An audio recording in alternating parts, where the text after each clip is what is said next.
Hoy el texto del Evangelio que acabamos de escuchar nos hace ya ese abreboca de lo que va a acontecer dentro de poco, ¿no? Ya tan solo nos quedan un par de días, y digo un par de días por referirme a la cercanía ya de la celebración propia de la Semana Mayor, de la pasión, de la muerte y de la resurrección.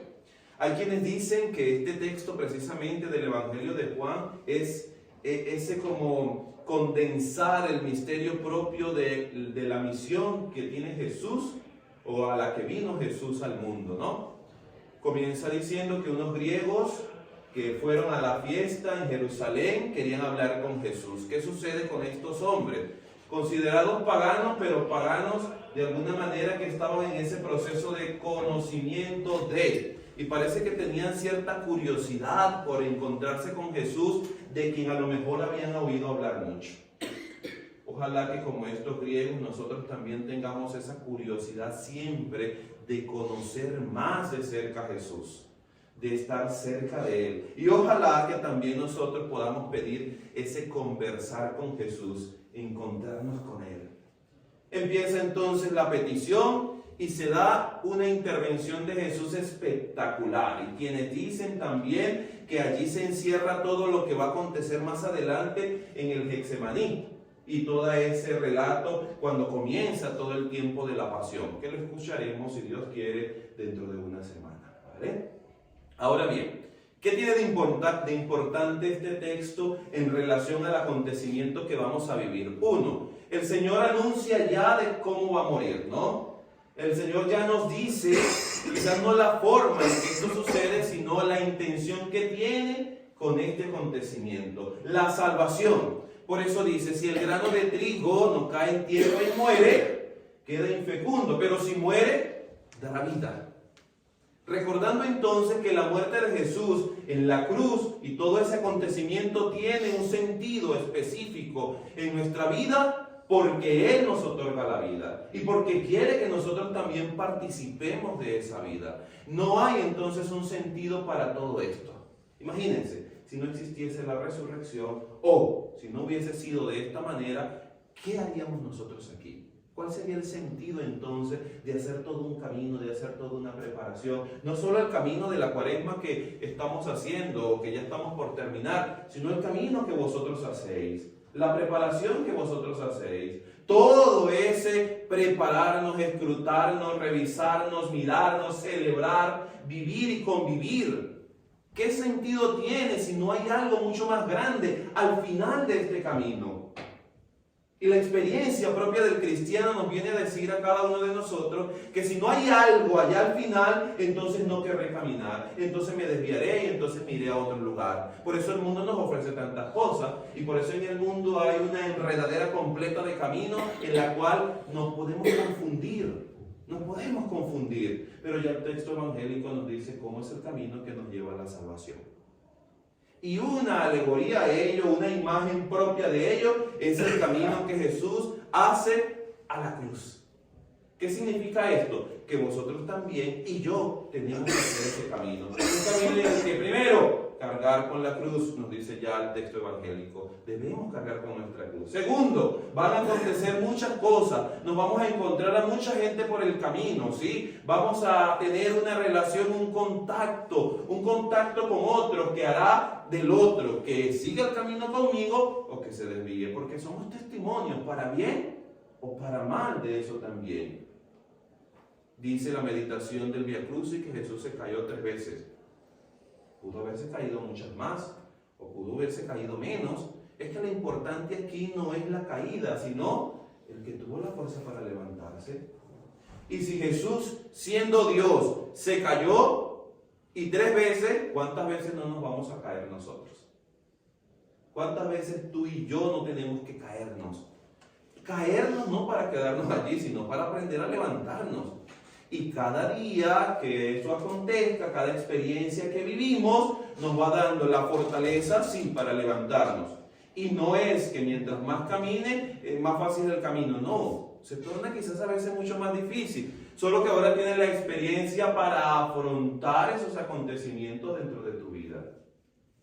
Se acerca la hora, dice el Evangelio. ¿La hora de qué? La hora en que sea glorificado ¿quién? El Padre. Y por eso se escucha esa voz que viene del cielo que dice, lo he glorificado y lo volveré a glorificar. Es decir, esto no termina aquí, hay algo mucho más grande.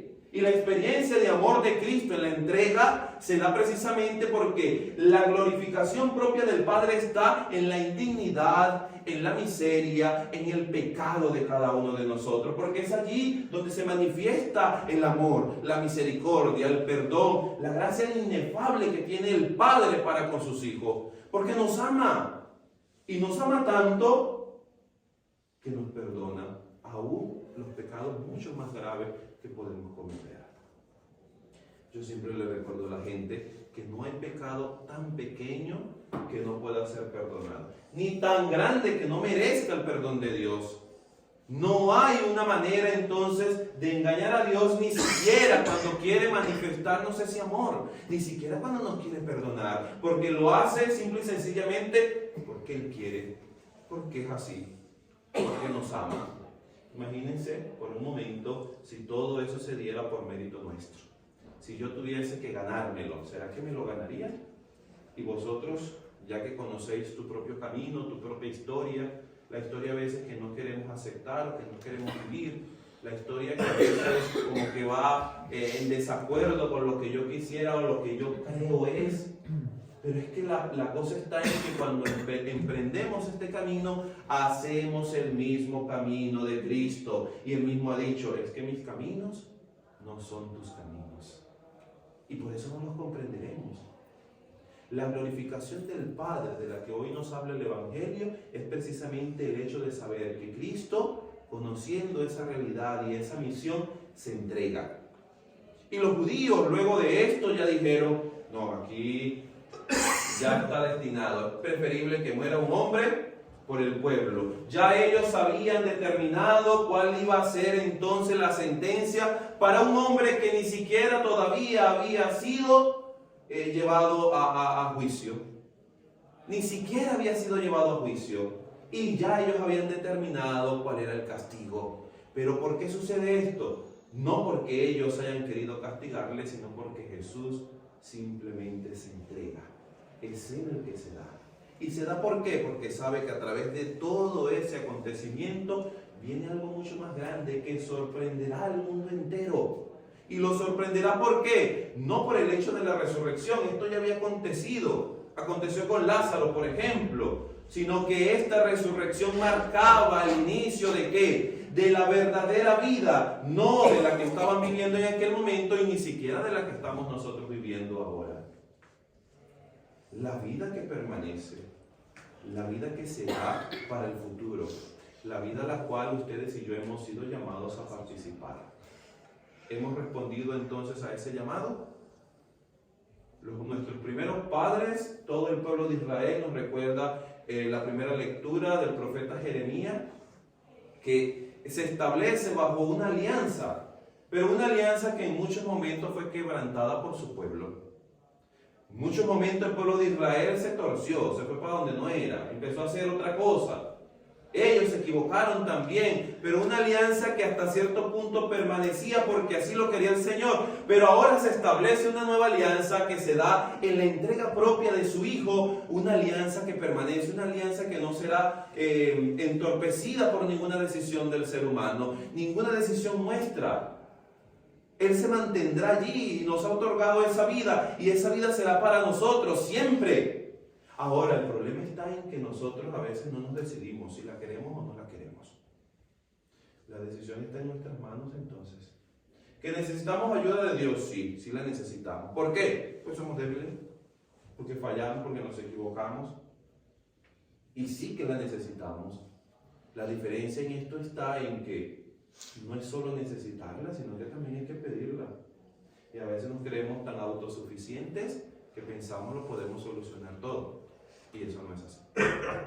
En este quinto domingo entonces de Cuaresma, cuando ya nos acercamos a vivir esa Pascua, a vivir esa celebración, esa alegría, ese regocijo propio del cristiano por la resurrección, pidámosle a Él que nos haga verdaderos partícipes de, que el camino que yo he hecho no sea en vano, que el camino que yo he hecho se vea gloriado verdaderamente en esa entrega de Cristo, en esa celebración.